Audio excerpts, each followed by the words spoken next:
तो दोस्तों स्वागत है आज के एक और वीडियो में। तो दोस्तों, भारत के इस बड़े फैसले से बांग्लादेश पर हुआ सबसे बड़ा खुलासा अमेरिका और चीन के मंसूबों पर पानी फिरा।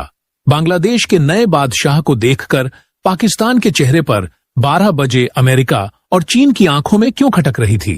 शेख हसीना। भारत ने सुपर पावर की सारी अकड़ तोड़ी।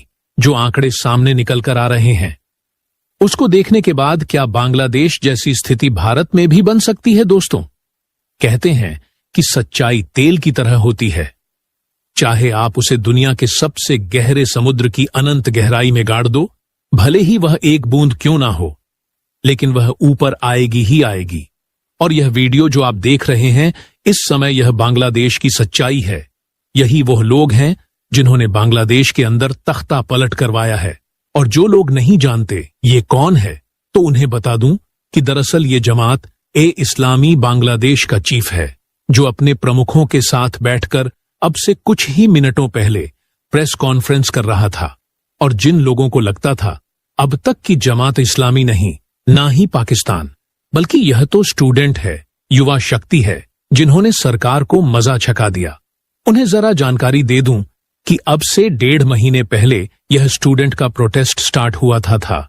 लेकिन 1.5 महीने पहले जिन्होंने शुरू किया था वह जमात ए इस्लामी इस संगठन के स्टूडेंट विंग के लोग थे। जी हां, उन्होंने ही इस पूरे के पूरे माहौल को खड़ा किया शेख हसीना के खिलाफ और इस प्रोटेस्ट को आगे चलाया। यहां तक कि अब से 1 हफ्ता पहले सरकार ने छात्रों की सारी मांगे मान ली थीं कि हम सारा का सारा आरक्षण हटा लेंगे, ऐसा प्रावधान लेकर आएंगे संसद में कि आगे से जो आरक्षण है वह कोई भी नहीं लगा पाएगा। यानी कि कठोर कानून बनाने को तैयार थे। लेकिन तब भी जमात इस्लामी ने इस आंदोलन को ठंडा नहीं पड़ने दिया, लगातार इसे आगे बढ़ाते गए। शेख हसीना के तख्ता पलट पर ही आकर रुके, बल्कि इनके जुड़े हुए लोग तो अब भी नहीं रुक रहे। लगातार हिंदू मंदिरों को टारगेट बनाया जा रहा है। जो हिंदू नेता थे शेख हसीना की पार्टी से जुड़े हुए, उन्हें मारा भी जा रहा है। लिटरली अल्पसंख्यकों के खिलाफ बांग्लादेश में इस समय नरसंहार से कम नहीं हो रहा। इन सब का कर्ता धर्ता है जमात इस्लामी संगठन। जो लोग इसका इतिहास नहीं जानते तो जरा इतिहास जान लीजिए, तब आप समझ जाएंगे कि आखिर यह संगठन है क्या और कौन इसके पीछे है। तो दोस्तों, पूरी खबर क्या है जानेंगे इस वीडियो में। लेकिन उससे पहले भारत द्वारा चीन, अमेरिका और पाकिस्तान जैसे देशों को सबक सिखाने के लिए इस वीडियो पर एक लाइक तो बनता है। फटाफट वीडियो को लाइक कर दीजिए। दरअसल 1971 की जंग के दौरान पाकिस्तान की सेना ने इस संगठन को खूब समर्थन दिया था।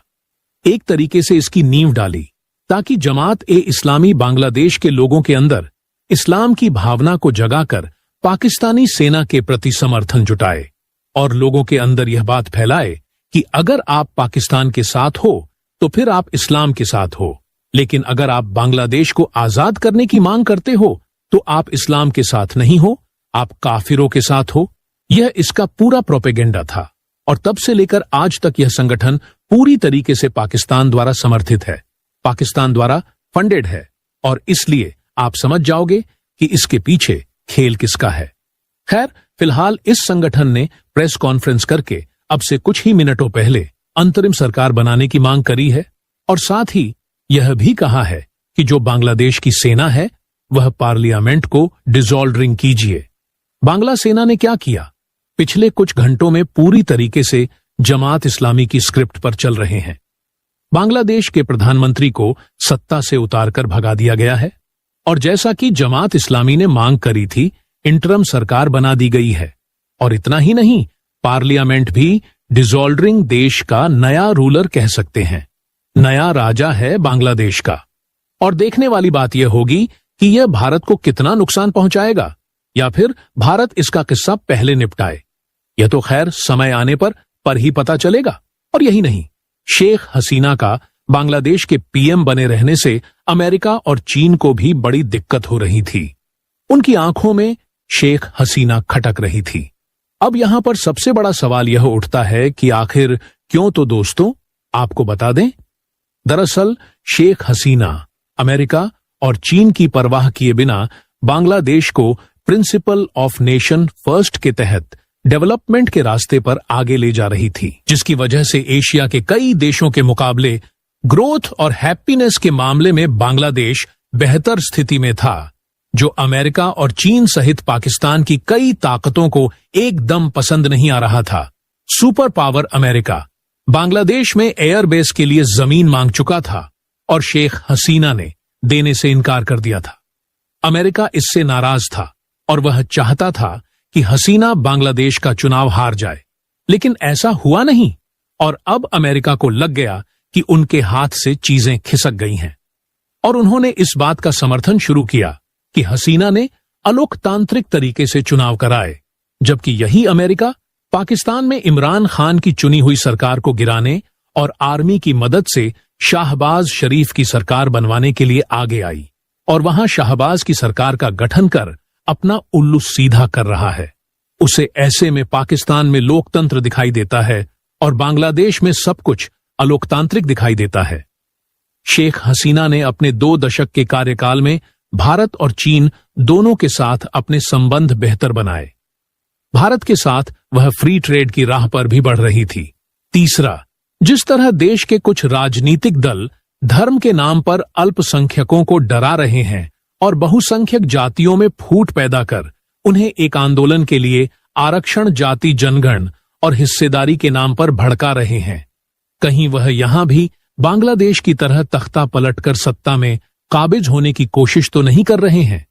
देश में जिस तरह से पिछले 10 सालों में आंदोलन खड़े किए गए, जिस तरह से सीएए के नाम पर सड़कों को घेरा गया, दिल्ली में 50 से ज्यादा लोगों की दंगे में जान गई, किसान आंदोलन के नाम पर जिस तरह से शांतिपूर्ण प्रोटेस्ट को समर्थन देकर उग्र बनाया गया, लाल किले के प्राचीर पर जिस तरह से देश की संस्थाओं को बदनाम करने और उसके खिलाफ लोगों के मन में एक तरह का भय पैदा करने की कोशिश की जा रही है, कहीं यह बांग्लादेश की स्थिति को यहां दोहराने की कोशिश तो नहीं है? क्योंकि बांग्लादेश में देखकर यह सीखना होगा कि जो राजनीतिक ताकतें देश के लोकतंत्र के लिए पश्चिमी ताकतों को देश में हस्तक्षेप के बारे में कह रही हैं, क्या वह सही है? दूसरा, इस तरह के प्रदर्शन की जो तस्वीरें सामने आ रही हैं, क्या यह संस्थाओं का समर्थन करते हैं? तीसरा, यह केवल देश को दूसरी ताकतों के हाथों बेचने के लिए ऐसा कर रहे हैं और अंतिम ऐसे प्रदर्शनकारियों का लोकतांत्रिक मूल्यों से और चुनाव से कुछ भी लेना देना नहीं है। यह किसी भी हालत में केवल सत्ता को अपने हाथ में रखना चाहते हैं। तो दोस्तों, इसके बारे में आपका क्या कहना है? कमेंट बॉक्स में जरूर बताइएगा। तो दोस्तों, जय हिंद, जय भारत।